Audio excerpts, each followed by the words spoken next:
Good day there viewers, welcome to another episode of How to Cut Gemstones. My name is Cliff and welcome to my channel called Vintage Time. In this episode it'll be about gems that glitter, and this particular gem I'm holding is a piece of topaz that comes from Australia, and I bought it from my local gem club. In my opinion, topaz is one of the most underrated gems around.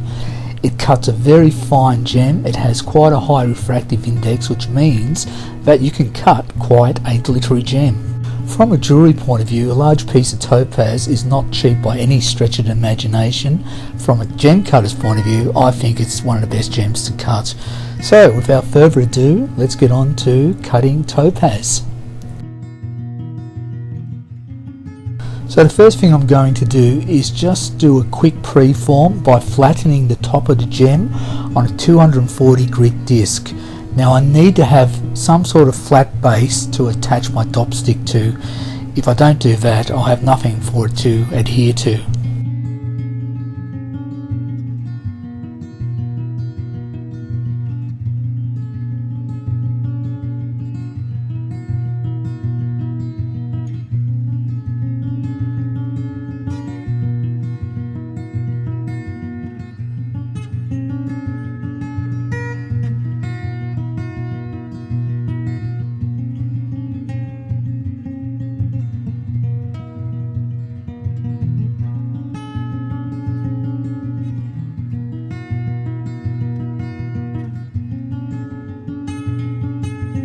So the gem in question is placed into a transfer jig, and you can see in the transfer jig there are two brass dopsticks that are screwed down and held in place.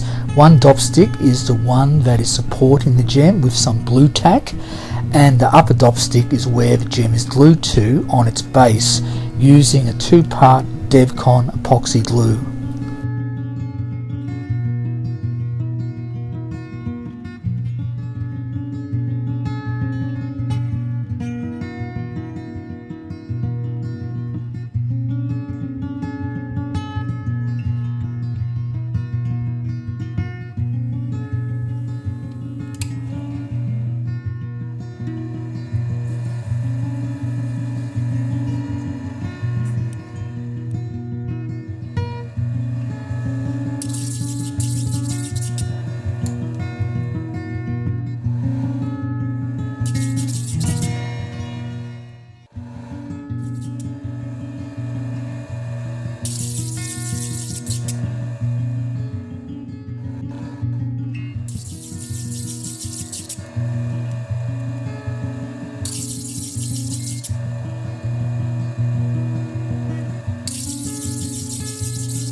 So as you could see in the previous clip, I did a very quick rough out using a 240 grit disc, cutting to a center point, and obviously this is going to be a square cut design, and it's going to be a design by one of my favorite designers in faceting, Jeff Graham, and I'll drop in a photo of that design.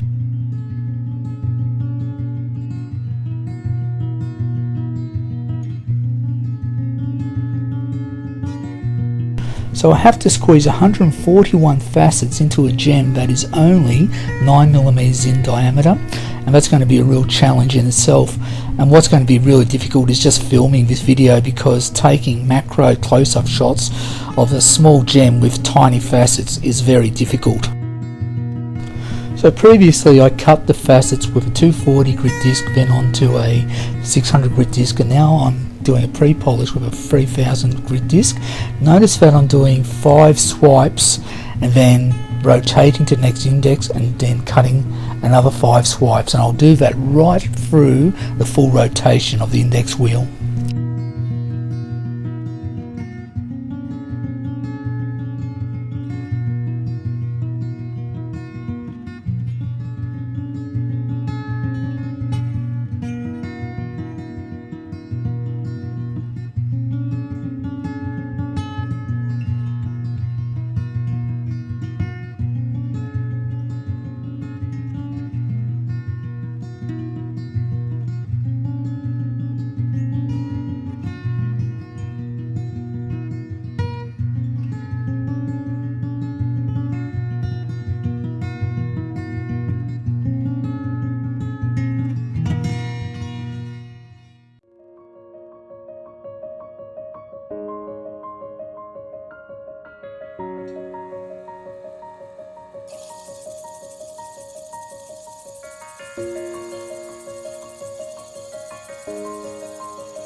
In this scene here, I'm polishing the facets, starting with the Pavilion 2 facets, and I'm using a lucite disc or a Perspex disc using a commercial grade diamond paste at 14,000 grit, and then I'll move on to 50,000 grit. Now I'm taking a very different approach to how I'm going to polish and cut this gem. I'll be using from now on more polishing discs and polishing mediums to cut the facets rather than using diamond discs. And the reason why is that I do not want to overcut any facets because the facets are so tiny and I want perfect meet points.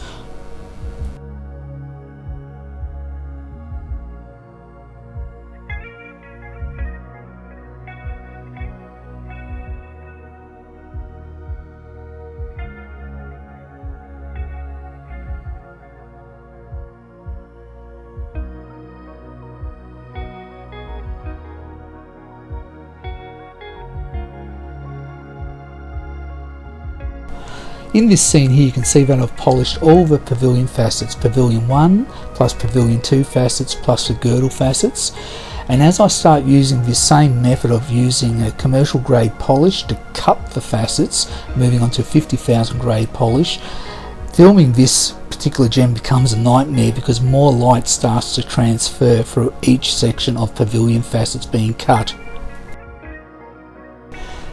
In this scene here I've completed cutting and polishing 5 sets of Pavilion facets using the method I mentioned before, using diamond paste on Perspex disc rather than using a diamond plated disc. If I use a diamond plated disc it would be way too aggressive to cut the smaller facets. Also, I couldn't film cutting these facets because if I did I would most likely overcut, and that's the last thing that I would want to happen.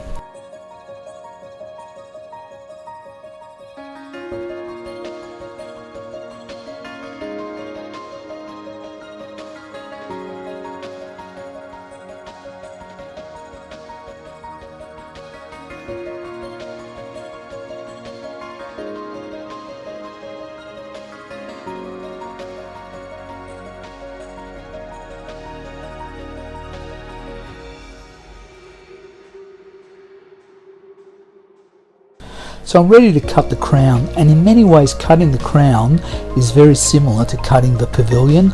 Obviously you will have to set different angles and there will be different heights for those angles, but generally the principle is the same. But what is really different about cutting the crown is that you need to cut to depth to form a nice even girdle, and that's difficult.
So we're getting closer to the end of the video, and I'll be signing out with the narration soon, but I'll be dropping in the relevant subtitles. So before I finish up, I'd also like to say that in my opinion, Jeff Graham is one of the best gem designers ever. Sadly, he passed away years ago, but many of the designs he created was in a time that was before computer generated designs were about, such as GemCAD. Jeff in his own right was a master gem cutter. Unlike many designers out there, some of them have never cut a gem in their life. They're simply very good mathematicians and they understand geometry of designing gems. So if you're a beginner at faceting, I would not suggest that you start with any of Jeff Graham's designs. I would start with probably around Brilliant. So it's over and out from me, but stand by for the final reveal. Please like and subscribe. Hit the bell icon if you want to see future videos. So until next time everybody, take care.